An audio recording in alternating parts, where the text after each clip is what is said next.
بسم الله الرحمن الرحيم. صلى الله عليك يا سيدي ويا مولاي يا رسول الله. صلى الله عليك وعلى أهل بيتك المعصومين. لعن الله الظالمين لهم والغاصبين لحقوقهم ومنكر فضائلهم أجمعين. صلى الله عليك يا مولاي وابن مولاي يا غريب وليس كمثلي، غريب يا مظلوم كربلاء. صلى الله عليك وعلى المستشهدين بين يديك يا رحمة الله الواسعة ويا باب نجاة الأمة. يا ليتنا يا ليتنا كنا معكم فنفوز فوزا عظيما.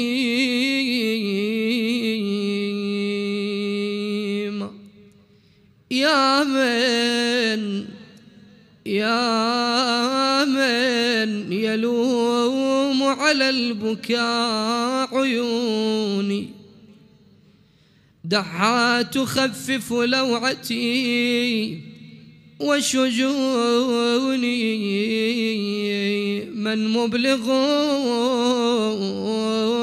أم البنين رسالة، من مبلغ أم البنين رسالة خطت بآهات وما عيوني.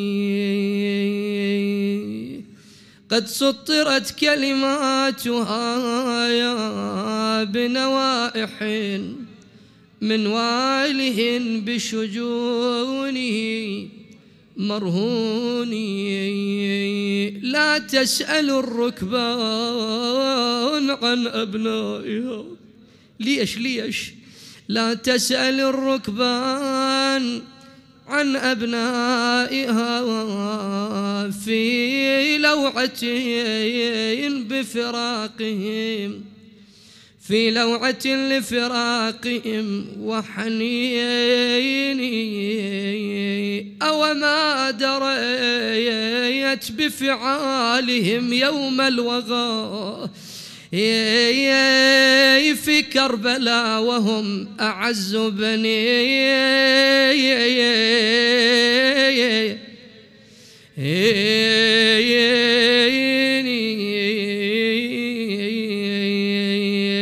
فلتأتي أرض الطيف تنظر ولدها. بيا حال تشوفهم يا شاعر. فلتأتي أرض الطيف تنظر ولدها يا صرعى بين قطيع وطعي.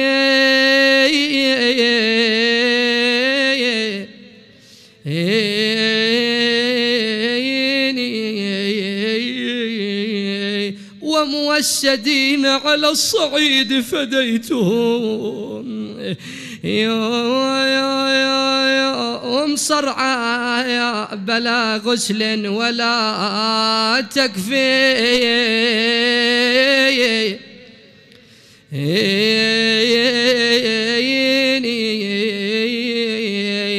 قضوا ضمايا كالحسين زعيمهم، أويل عليهم.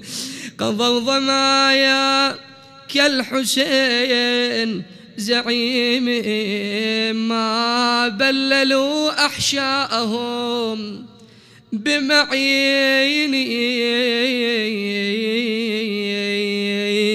بالله استعدي للبواج يم الابني ردوا يتامى وانذبح عباس وحسين. الله أكبر. يم البنين الأربعة راحوا ضحايا ظلوا 3 أيام على الغبرة عرايا. بعد شنو؟ ليتك نظرت على النهار صاحب الراية مفضوخ راسه مقطع شماله واليمين ومن الصبح زينب مشيت للشام عنهم مرت وشافتهم على الغبرة رمية صاحت ولا جاء ولا جاء وألم الأربعة راحوا. اليوم ماكو واحد ماكو واحد معذور منكم ليلة أم البنين هاي أم الوفاء.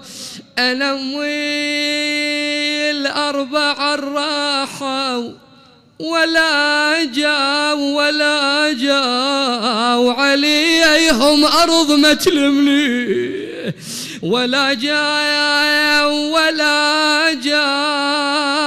وش كثر حنوا على الغبرة ولا جاء ورفعوا راس بجهاد الغاضرية يرفعوا راس بجهاد الغاضرية.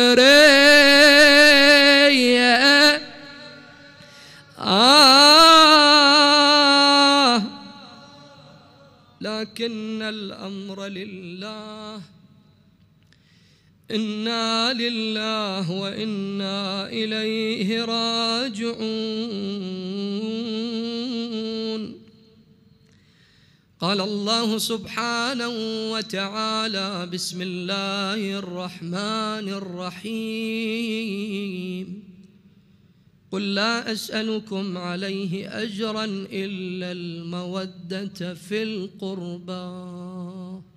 صدق الله العلي العظيم وصدق رسوله النبي الأمين أبو الزهراء محمد.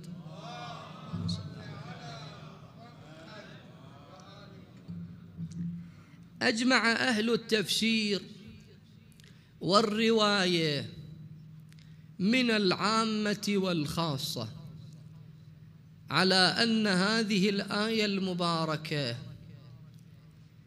التي هي من سورة الشورى نزلت في أهل بيت العصمة والطهارة عليهم أفضل الصلاة والسلام. وقد ذكر هذا المعنى كثير من أهل التفسير منهم من أبناء العامة الزمخشري والسيوطي أيضا.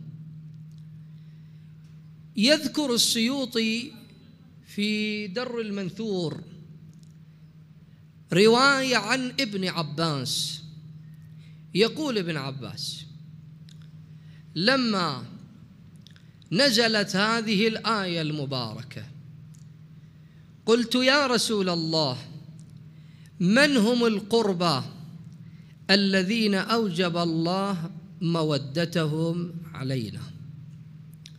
فقال صلى الله عليه وآله وسلم هم علي وفاطمة وابناهما، يعني الحسن والحسين عليهم أفضل الصلاة والسلام. شوية الصوت هذا أحسن. فإذا جل أهل التفسير أشاروا إلى أن هذه الآية المصداق الأبرز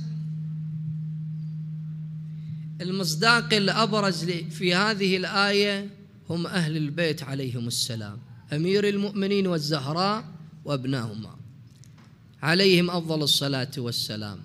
ولهذا من هالمنطلق نجد إمام الشافعة يقول أن الله عز وجل فرض الله مودة أهل البيت عليهم السلام في القرآن الكريم، وأيضا فرض علينا الصلاة عليهم في صلواتنا اليومية. فلذا ينشد أبيات من الشعر ويقول: يا آل بيت رسول الله حبكم فرض من الله في القرآن أنزله، كفاكم من عظيم الشأن أنكم من لم يصلي عليكم لا صلاة له.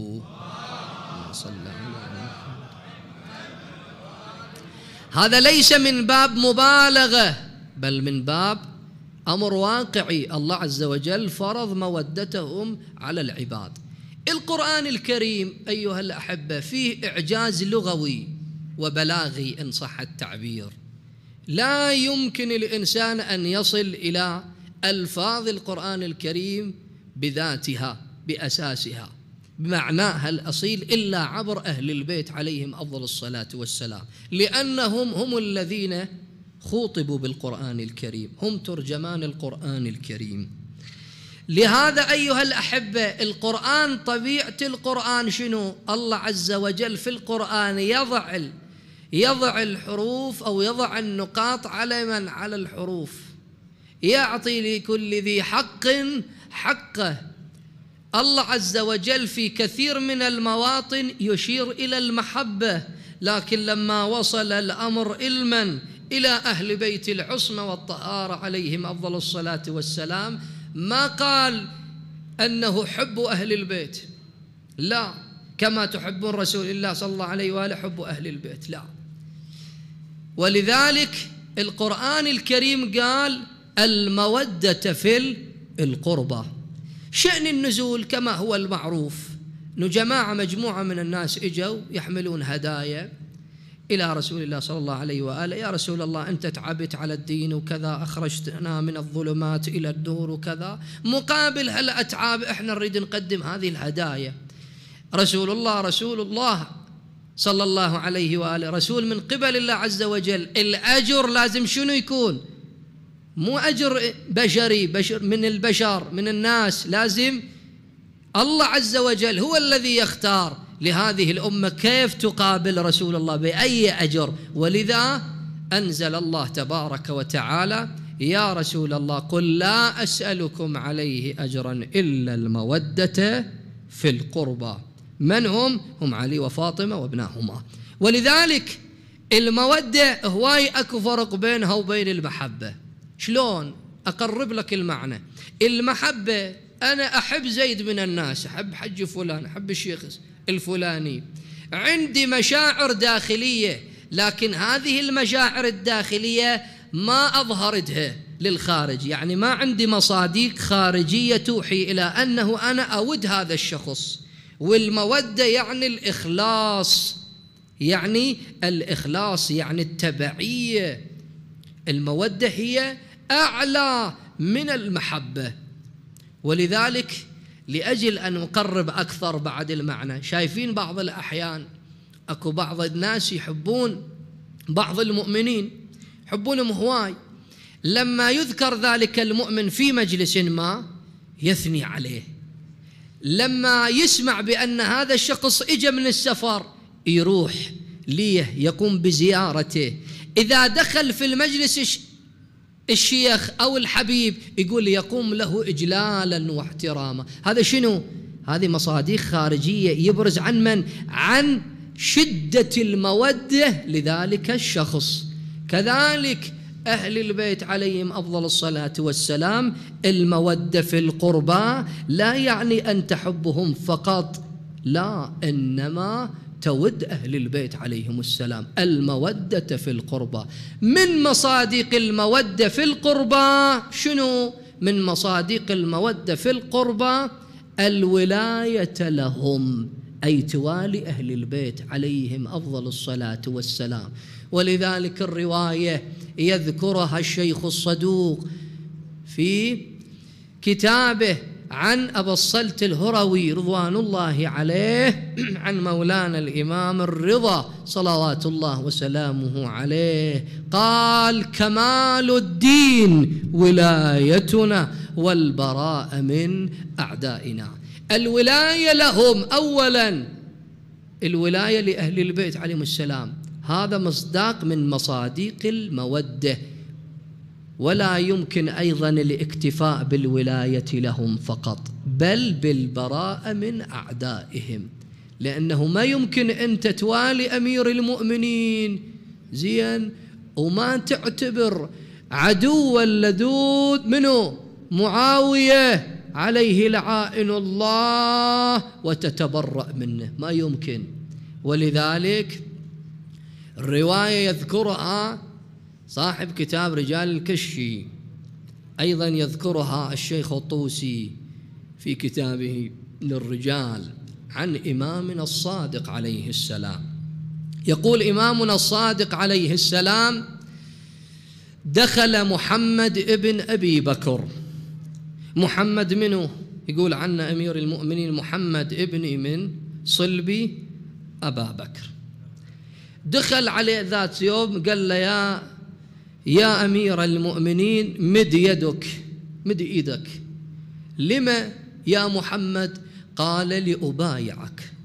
فمد أمير المؤمنين يده، فمد يده محمد، أخذ بيد الإمام، قال له: لما ذلك؟ قال له: أبايعك على أنك إمام مفترض طاعته، وأن فلان وتعرفه أنت في النار.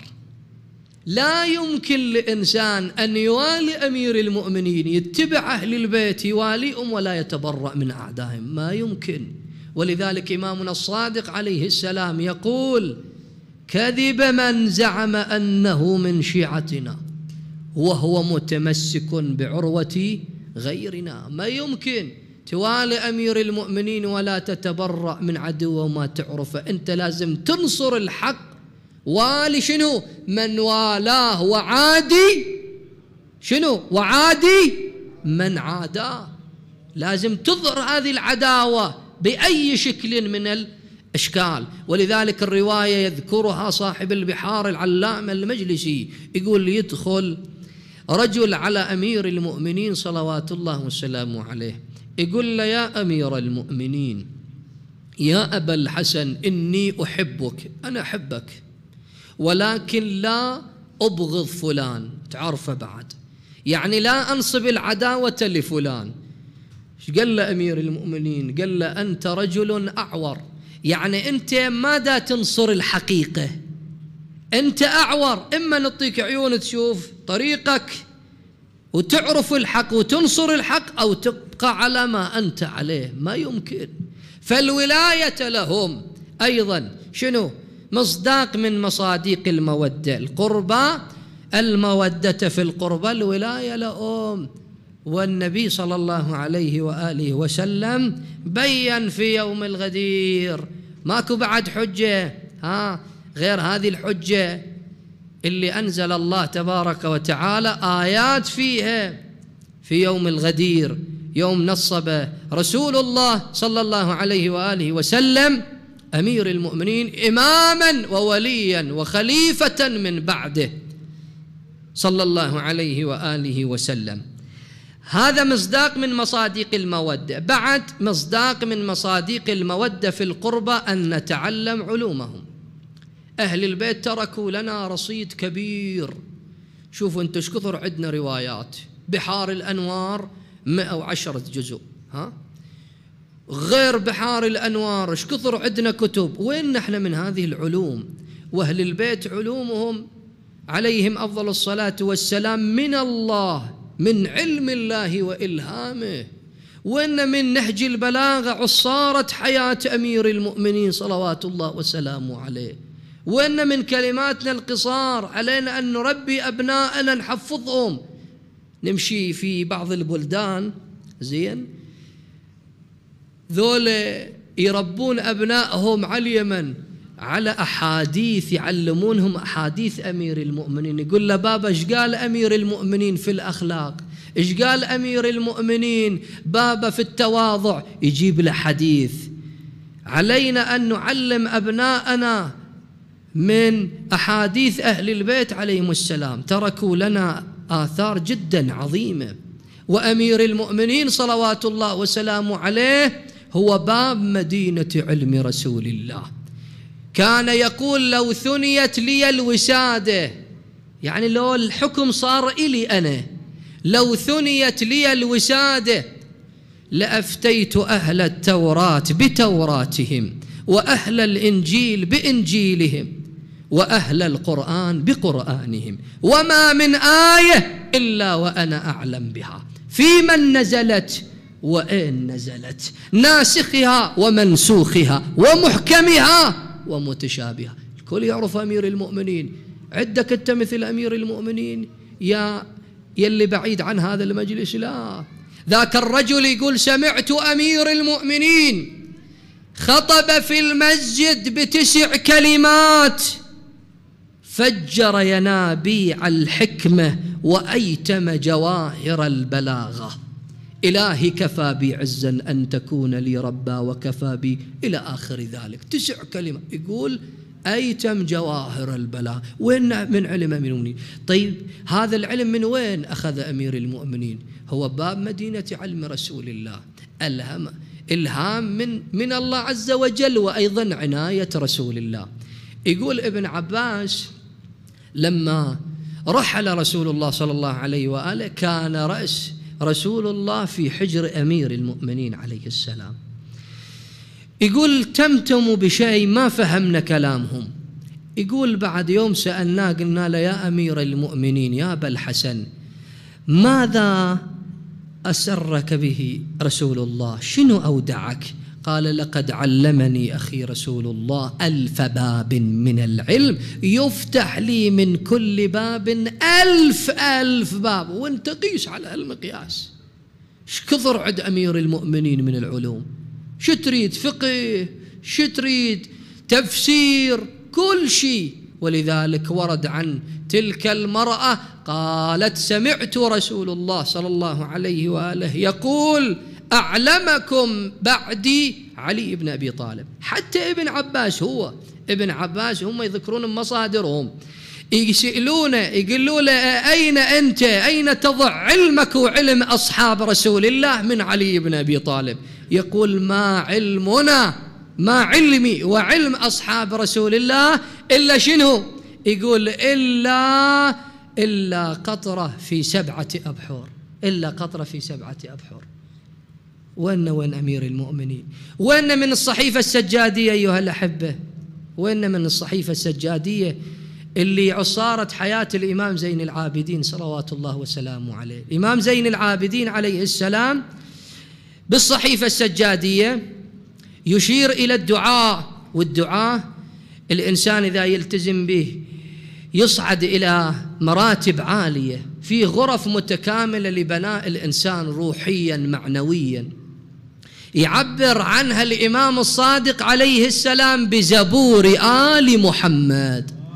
اللهم صل على محمد. هذا مصداق من مصادق المودة أن نتعلم علومهم. ولذلك الرواية عن إمامنا الرضا عليه أفضل الصلاة والسلام يرويها أيضا أبو الصلت الهروي. أبو الصلت يقول قال الإمام علي بن موسى الرضا عليه السلام رحم الله من أحيا أمرنا. يقول قلنا له يا ابن رسول الله كيف يحيى أمركم؟ قال تتعلموا علومنا فتعلموا الناس، فإن الناس إذا سمعوا محاسن كلامنا شنو؟ لاتبعونا. يعني كل فرد من عندنا إحنا مكلف بأن شنو؟ يكون مسلح بسلاح العلم. ومن مصادق المودة أيضا أن نسير على خطاهم، أخلاقنا، تعاملنا، سلوكنا، معاملتنا مع الناس، بالأخص ذولا التجار اللي تاجرون مع الأجانب.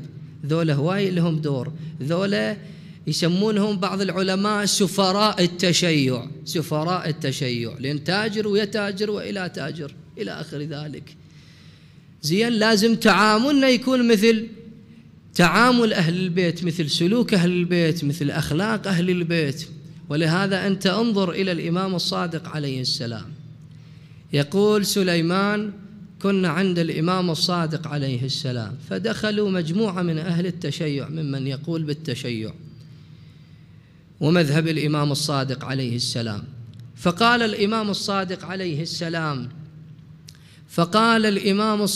عليه السلام: كونوا زينا لنا ولا تكونوا شينا علينا.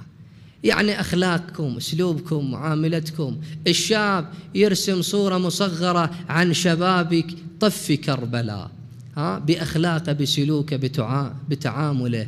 أيضا الفتاة البنت ترسم صورة مصغرة بعفتها وحجابها. زين، مو والله تلبس لفوق الركبة وتمشي بالشارع وهذا يتطلع بيها وذاك يخزرها بعينه وإلى آخر ذلك. لا، كل واحد من عندنا المفروض أن يكون شنو؟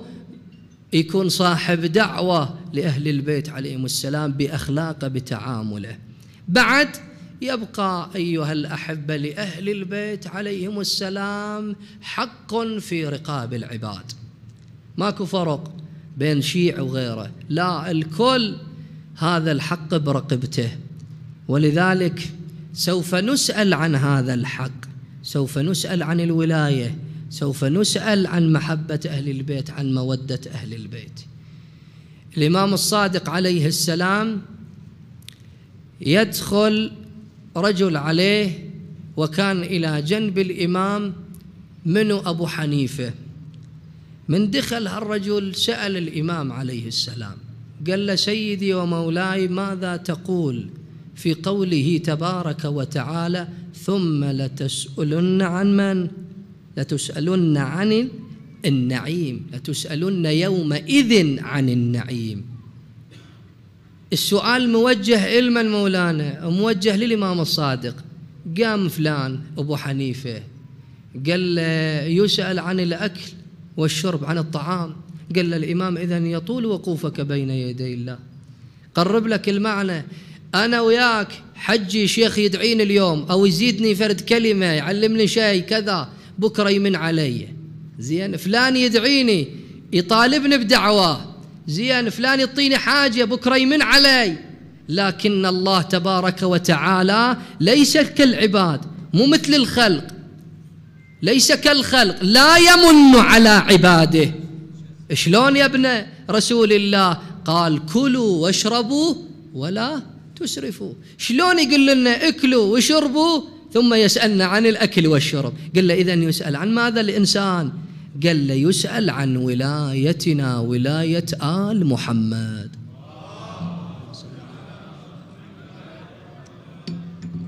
يسأل عن الولاية. وهذا الكلام ترى مو بعيد عن القرآن الكريم، تجده في القرآن. يوم غدير خوم، يوم نزلت هذه الآية: اليوم أكملت لكم دينكم وأتممت عليكم نعمتي. يمتى؟ يوم قال رسول الله صلى الله عليه وآله: من كنت مولاه فهذا علي مولاه. من أبرز المصادق للمودة لأهل البيت عليهم السلام هي صاحبة هذه الليلة، هي مولاتنا أم البنين عليه السلام. أم البنين عليها السلام كانت مليئة بالإيمان والولاء لأهل البيت عليهم أفضل الصلاة والسلام، بل ربت أبنائها على الولاء وعلى مودة أهل البيت عليهم السلام. الله يرحم الشهيد الصدر أعلى الله مقامه في الفردوس، يقول: وأما أم البنين فإنها من النساء العارفات في مقام أهل البيت عليهم السلام، وكانت ممحضة في مودتهم، يعني في غاية المودة أم البنين كانت. ولذلك يذكرون أرباب السيرة وأهل المجالس، يقولون أم البنين لما زوجها أمير المؤمنين وجت إلى داره، دخلت يقول من دخلت قالت له أبو الحسن أنا أريد أكون لك ولأولادك من أبناء فاطمة خادمة، لا تعتبرني أنا زوجة، أريد أكون خادمة لك ولأبناء فاطمة. هذا دليل على شنو؟ دليل على معرفتها بأهل البيت، دليل على معرفتها بالحسن والحسين، ولائها، محبتها، مودتها. ولذلك يذكرون بعض أهل السير يقولون يوم من الأيام ناداها أمير المؤمنين يا فاطمة يا فاطمة، يقول ماكو جواب، إلى أن بعد سويعة إجت أم البنين وصلت عند أمير المؤمنين، قال لها أمير المؤمنين لما لم تجيبيني؟ ليش ما رديتي علي؟ قالت يا أبا الحسن أنت ناديتني باسم فاطمة. قالها نعم ناديتك باسمك. قالت له سيدي ومولاي أريد من اليوم ما تسميني باسم فاطمة، ما تناديني بهذا الاسم. يقول قالها أمير المؤمنين ليش يا فاطمة؟ قالت له انظر إلى الحسن والحسين وزينب وأم كلثوم، أخاف أن تنكسر قلوبهم وهم يتذكرون أمهم فاطمة وما تجرعت من مصائب. فكناها أمير المؤمنين بمن؟ بأم البنين، حتى أولدت له 4 من الأولاد. العرب قبل كانوا الأم اللي من بعد فترة يصير عندها أولاد 4 ذكور، يصيروا 4 أولاد عندها يسمونها أم البنين، فكناها بأم البنين. بلغت بحيدر والبنين ذرى العلا أم البنين، وذاك خير مثالي إيمانها الراسخ، إيمان عدها إيمانها الراسخ وحسن عقيدة قد أوصلاها للمقام العالي، قد أوصلاها للمقام العالي. ربت أولادها على الحب والولاء. تقول له بني عباس إياك أن تخاطب سيدك الحسين بيا أخي. ايش أقول له؟ تقول له أنت أمك أجنبية، أمك عامية كلابية، وهذا ابن بنت رسول الله، إياك أن تخاطبه بيا أخي بل قل له سيدي ومولاي. ولذلك يقولون العباس ما قال للحسين يا أخي حتى سقط على وائجة الرنضة، وأنا أتصور ما قال يا أخي أدركني إلا لكي يريد أن يتزود من الحسين ويضم الحسين ويودع الحسين عليه السلام. إخواني الأعزاء، أم البنين شنو اللي وصلها إلى هذه القمة وهالرفعة حتى صارت باب من أبواب الحوائج إلى الله؟ علماءنا جالسين في المجلس، وهواي أكو علماء أيضا سمعت عنهم قرأت عنهم يقولون إذا عندنا حاجة مستعصية ما نجي إلى فلان وفلان ولا ذكر، يقول بس نقرأ فاتحة لأم البنين والله ييسر لنا أمرنا. شنو اللي خلى أم البنين تصبح باب من أبواب الحوائج إلى الله؟ تدرون ليش صارت باب من أبواب الحوائج إلى الله؟ لأنها فدت أولادها 4 ولم تسأل عنهم، بل قالت يا بيش أسألك عن سيد الحسين. هذا الذي من هالموقف يقولون يوم القيامة الزهراء عليه السلام تسجل موقف لأم البنين. يمتى؟ يقول يوم الزهراء عليه السلام تخرج بطبق مغطى بمنديل، يا زهراء بمن تطالبين؟ أتطالبين بكسر ضلعك بإسقاط جنينك؟ فتقول لا يا رب. أتطالبين بسم الحسن؟ فتقول لا يا رب. الرواية تقول تخرج كفين مقطوعتين وتقول إلهي ما ذنب هذين الكفين حتى قطعتا. هذا علما يقول كرامة لأم البنين. الله الله الله. أكو موقف آخر أيها الأحبة، أم البنين عليه السلام يقول من رادت قافلة الحسين تطلع من المدينة يقول أبت إلا أن تودع الحسين وهل بيت الحسين. يقول القافلة مشت شوي، يقول وإذا صوت امرأة ضعيفة عجوز تنادي يا أهل الضعن قفوا لي هنا. يقول وقفت الضعينة، رجع الحسين إليها، ها يا أم البنين، قالت لأبا عبد الله أريد أحكي وياك هالكلمة. شنو من كلمة مؤذية؟ الله الله، وين اللي عنده حاجة؟ اطرق باب أم البنين. قالت يما يما يما أحلى سنين أحلى سنين عمري واجمل ايام يوم جيتكم للبيت خدام. الله الله الله، والنعم منك ام البنين. قالها ايش تريدين يا ام البنين؟ قالت له ما عندي حكي وياك سيدي يا ابا عبد الله، لكن عندي حكي ويا اولادي. يقول نادى عباس جعفر عون عبد الله تعالوا، هاي امكم ام البنين. يقول اجوا أبو فاضل يتقدمهم حتى جلسوا على الأرض، أثنوا الركبة أجركم الله، وين اللي عنده حاجة وين اللي عنده مريض. يقول قالوا لها يما يا أم البنين أمرينا شنو تريدين من عندنا؟ قالت يا أولاد الأربعة كلكم تسمعون بحسين أريد أنكم توفون، أخاف الكاتبة بيغدرون، أخاف الكاتبة يغدرون بحسين أخوكم نور العيون، أنا سدا أريد أنكم تصيرون. قالوا لها والنعم يا أم البنين أمرك على الرأس. وسارت الضعينة إلى كربلاء وجرى ما جرى، وبقيت تنتظر أم البنين قدوم عائلة الحسين، حتى سمعت بشر بن حذلم ينعى الحسين. بشر بن حذلم دخل للمدينة ينعى الحسين كما أمر الإمام زين العابدين. يقول فرفعت صوتي وناديت يا أهل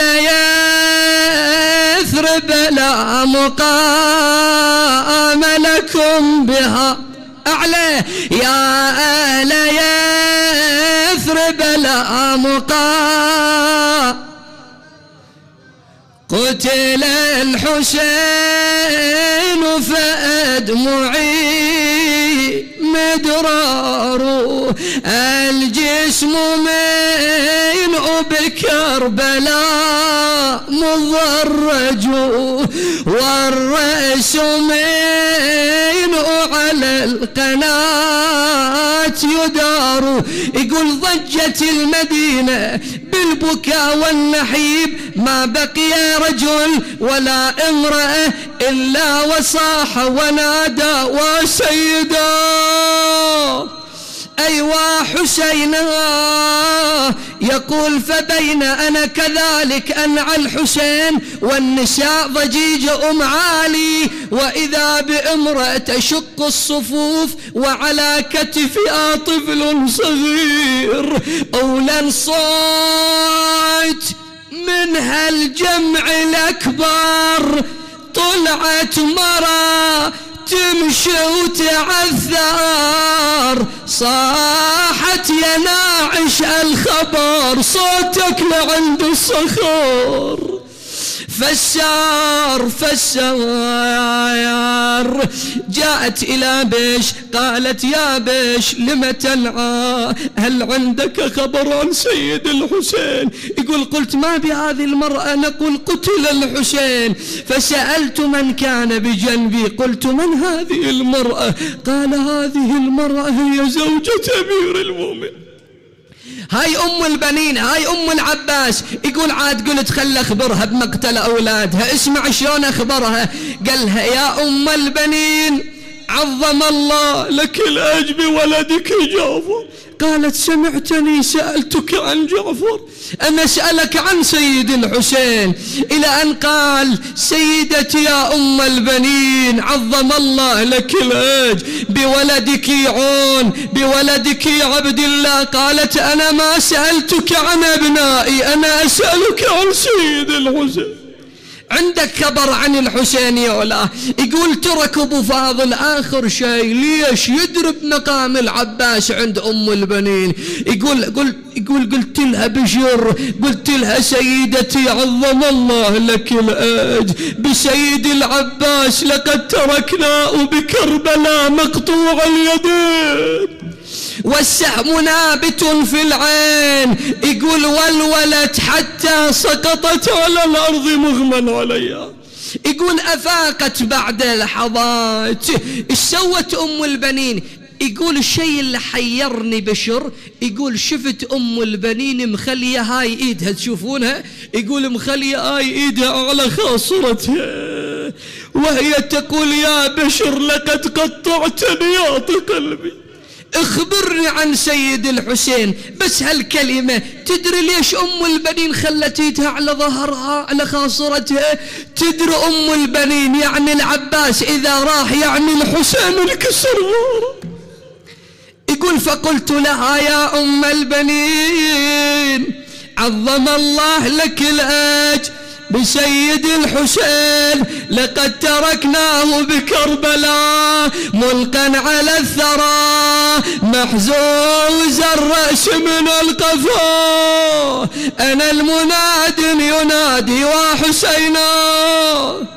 أيوة سيدة. وين تمشي أم البنين؟ أم البنين تمشي لزينب، تمشي لصاحبة العزاء حتى تواسيها. الله يحفظ أمهاتكم، الأمهات يعرفن هذه اللي ملجومة، هذه اللي متأذية وفاقدة أحبابها، الأم تروح لها، المرأة تروح لها بكل حسرة تواسيها. يقول اجت أم البنين على الباب، وقفت طرقة الباب، لكن زينب سابقة لذلك مخلية خادمة على الباب. قالت لها لا تدخل علينا امرأة شامتة، نريد نبكي على الحسين، ما اريد امرأة أجنبية تدخل علينا. يقول وإذا بصوت أم البنين افتحوا لي الباب أنا شريكتكم في المصاب. اجت الخادمة قالت مولاتي زينب تقول من تكون انتسبي لنا؟ حاضر تسمع ايش قالت لها؟ قالت قلي لها مع عباس على الباب. لا مو هيك قالت قلي لها ام حسين على الباب. اجت تبكي يا زينب الفقد الاحباب. يقول سمعت صوتها ام البنين زينب، يقول قامت صاحت قومان يا الفواطم فيك الباب وتلقى شريكتنا بالمصاب. هاي ام البنين ونسل الامجاد راحوا الاشبول 4 عساب. لكن ايها الاحبه يقولون ام البنين من دخلت على زينب يقول عبرت منه ما عرفت زينب. تدري بعد ليش؟ زينب حدودب ظهرها وشيب رأسها. يقول تعدت مع عباس من زينب ترى، تعدت مع عباس من زينب ترى، وتسأل النسوان يا هي المرأة يعني زينب أكثر متغيرة. وهيج من السفر مكسورة، وجلست عندها أجركم الله وصارت تسألها عن العباس عن إخوانه، وتجيبها زينب. يقول هنا شافت أم البنين زينب منها أمر عجيب، تخفي شيئا كأنما تبحث عن شيء. قامت على قدميها، ماذا تصنع أم البنين؟ تتخطى النساء وحدة تلو الأخرى. قالت لها منو هذه؟ قالت لها يا الرباب يمه. منو هذه؟ قالت لها هذه سكينة. قالت لها يمه عن ماذا تبحثين؟ تدري قالت لها؟ قالت لها يمه أشور قيما شفتها، يما أشور قيما شفتها، أخاف ويا البنات ومعرفتها. يا زينب العلي لدوم تسألني على خدها، ولن زينب بعبرة جاوبتها. اسمع شو جاوبته، ولن زينب بعبرة جاوبتها، يما بالشام يا يما تفهمتها، يا بالشام يا يما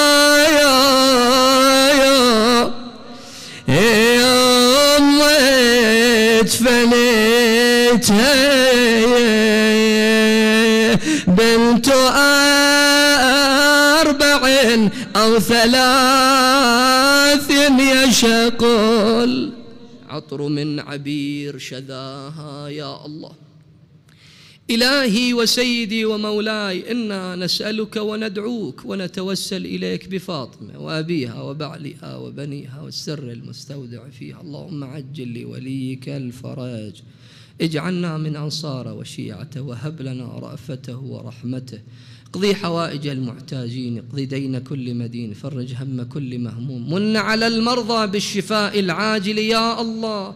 لا تحرمنا من مجالس الحسين، وارزقنا البكاء على مصيبته، وفي الدنيا زيارته، وفي الآخرة شفاعته يا الله.